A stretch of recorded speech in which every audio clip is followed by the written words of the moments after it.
Okey, baik. Untuk part yang terakhir, iaitu cloud computing. Jadi untuk cloud computing ni kita akan gunakan Google Colab. Okey. Okey, so untuk Google Colab, okey, so apa yang you kena buat adalah yang pertamanya sekali you akan buka Google dekat sini. So dekat sini you kena pastikanlah you punya account dekat sebelah kanan kat sini ni. Okey, sama ada you gunakan personal account ataupun you nak gunakan account daripada yang provide by the UiTM lah. Okey, so untuk tutorial tak ada masalah you nak guna account yang mana satu pun tidak ada sebarang masalah. Okey, so untuk kita access Google Colab ni, so jadi kita akan search sahajalah Google Colab. Okey, so pergi kat sini.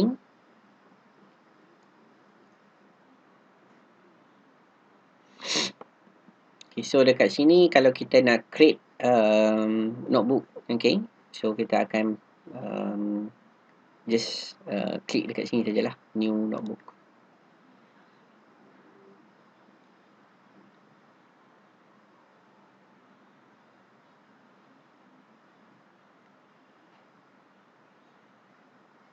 Okay, so untuk eksperimen ni, so kita akan tunggu. So yang ni untuk kita access, so dia dah buka environment dekat sini. Okay, Google Colab ni. So konsep Google Colab ni kita kata dia based on cloud computing lah. Okay, jadi kita tak perlu install. Kalau contohnya kalau kita sebelum ni mungkin you dah belajar subjek ECE 128 and iaitu C programming, so you kena install software dan sebagainya lah. Okay, untuk you play around dengan programming language which is the C. Jadi untuk Google Colab ni, so you tak perlu buat sebarang installation.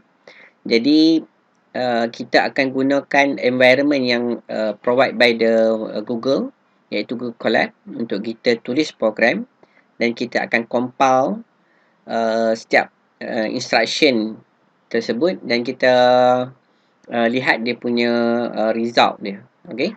Jadi semua proses tersebut akan fizikal pemprosesan setiap instruction tersebut, okay, tidak berlaku dekat fizikal komputer yang awak lihat dekat depan mata awak lah. Kalau you guna laptop sekarang ni, so dia tak proses kat situ lah.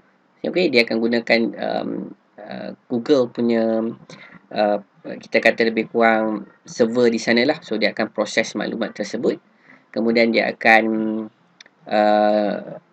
hantar result tersebut. So yang paling penting untuk kita buat proses untuk kita laksanakan dia punya instruction tersebut, make sure you kena ada internet connection lah. So yang tu menjadi kita kata perkara yang mustahak yang you kena ada, which is a very good connection. So sekarang bila you dah buka kat sini, so kita akan rename dahulu file ni. Mungkin saya kata kat sini eksperimen, so eksperimen yang kelima, part C. Okay, part C. Kemudian saya kena connect kat sini. Kita akan connect. So, kita akan tunggu dia punya update.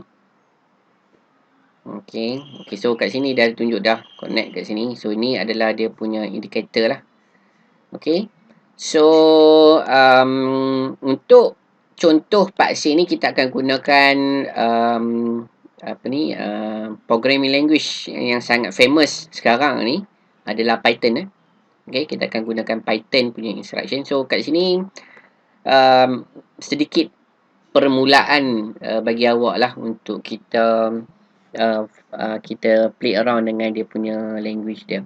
So jika awak ada masa yang lebih, mungkin awak akan boleh sambil-sambil you belajar kursus-kursus yang lain. So you boleh belajarlah Python ni. So sekarang ni Python ni memang sangat famous, kan?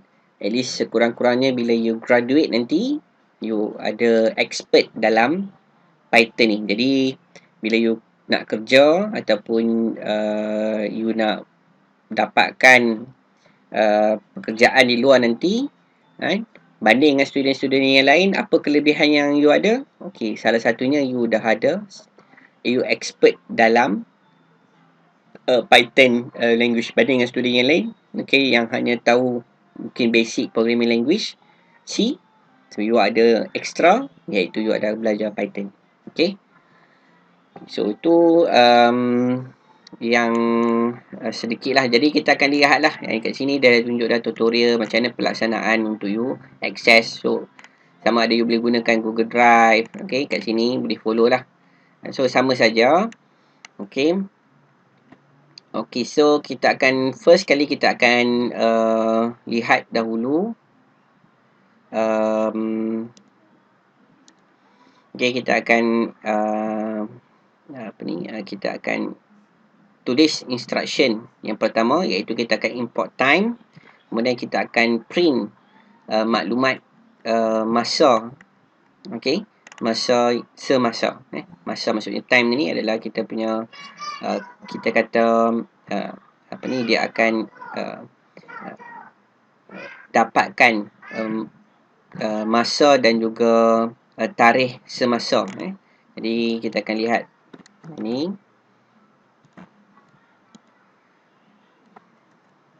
Kita akan import.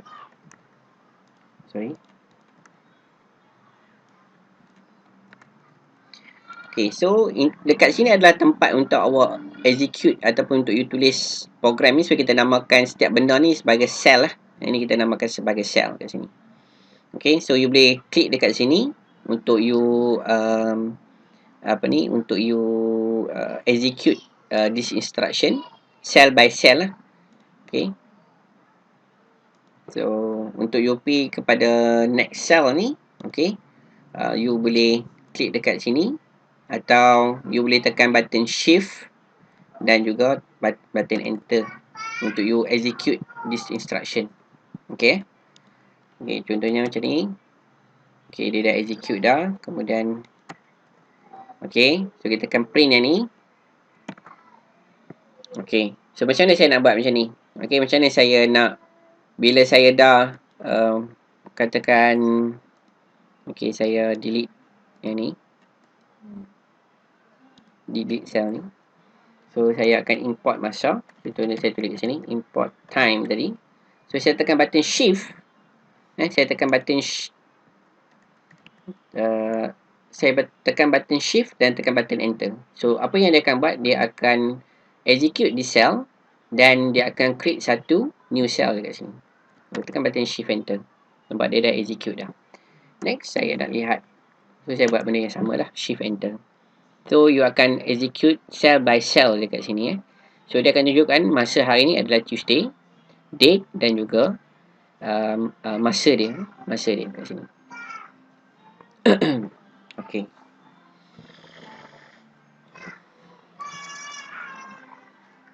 So masa ni bukan dekat sini sekarang kita 9.20 9.20 dah pukul, kalau ikut masa ni kat sini, yang ni pukul 1 ni kan. So ni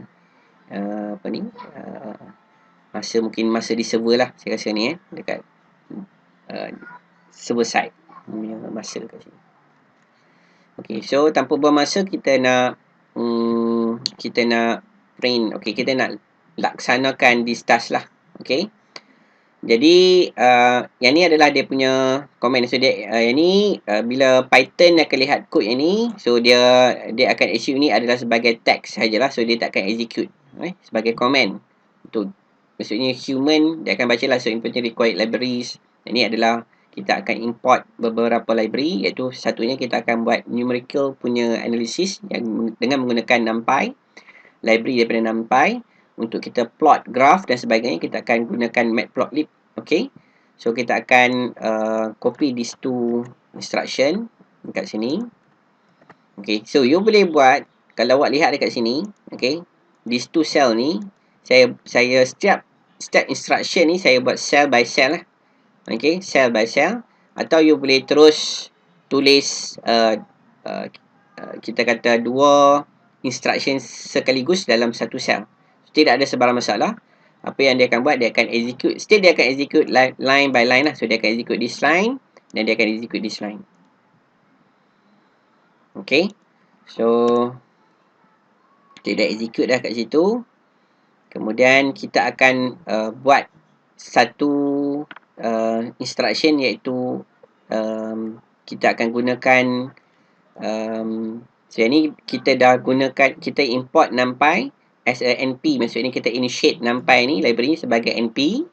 Jadi kita akan gunakan salah satu komponen dalam library tersebut, iaitu library numpy, iaitu kita ada arrange. So arrange ni dia akan buat apa? So kita akan tengok kat sini numpy.arrange. Okay. Katakan yang ni dia akan mula start 0, 1. Okay, 0, 1.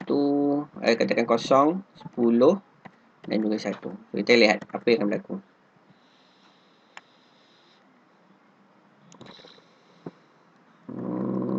Numpy. Oh, single R. Siap. Sorry. So, apa yang dia akan buat? Dia akan print satu value. Okay. 0, 1, 2, 3, 4, 5, 6, 7, 8, 9. Dia akan stop. So, this one is the start value, stop value. Dan ini adalah dia punya, kita kata, berapa banyak dia nak, dia akan pergi. Kita kata, sebagai contoh, kalau you nak lihat detail dia, buat macam ni. So, kita ada step dia. So, kita ada start value 0, stop value dia sampai 10. 10 tu dia tidak akan print lah. Stop value yang 10 tu dia tidak akan print. Dan berapa banyak dia nak step daripada 0 sampai ke 10 tu. Okay. Sebagai contoh, kalau tadi kita buat 0, 10, kemudian step dia katakan kita buat 2. Apa yang dia akan buat? Dia akan start dari 0, 2, 4, 6, 8, 10 tadi dia tidak akan print. So yang ni yang dia akan buat. Tapi sekarang ni kita nak guna apa? Kita nak buat yang ini. Okay. So kita dah create satu variable, di mana variable tersebut adalah sebagai time kat sini. So dia akan store value, store value iaitu daripada -3 kali dengan pi. So numpy.pi, kita akan -3 kali dengan pi, which is -3 pi sampai 3 pi dengan step dia sebanyak 0.01. Kalau kita nak lihat maklumat daripada hasil daripada ni, maksudnya kita boleh buat apa? Kita boleh, so kalau saya nak pergi kepada bawah ni, saya tekan just enter sajalah. So saya print time kat sini. So kita boleh dapat lah value kat sini. So dia akan buat dot 3 ni, maksudnya sampai lah. Ini kita nak verify balik, you boleh tekan calculator. Kemudian kita nak buat kat sini amplitude, shift enter. Kemudian kita nak plot ini, shift enter. So kita dapat plot kat sini. So kita nak perkemas lagi kita punya setiap komponen untuk kita punya graf ni. Ini kita dah plot dah, kita dah plot time dan juga amplitude. Jadi kita nak perkemaskan lagi kita punya graf tadi. So kita akan buat ini. So color B ni base color lah, base color untuk yang kita dah initiate, iaitu PLT ni. Kita dah import library, iaitu matplotlib. Kita dah initiate this library dengan PLT. Jadi kita lihat komponen di dalam PLT tersebut adalah title. So title ni kita akan buat dia punya tajuk dia dan color dia, base color dia. Okay. Kemudian time kat sini.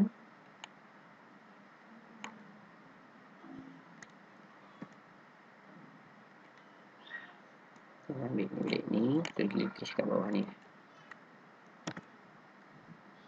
Okay, sine wave. Okay. Kemudian yang ni kita ambil time dia. Sorry. So time, kat sini nampak time. Untuk paksi Y pula. Okay, sign time. Jadi kita nak dapatkan grid.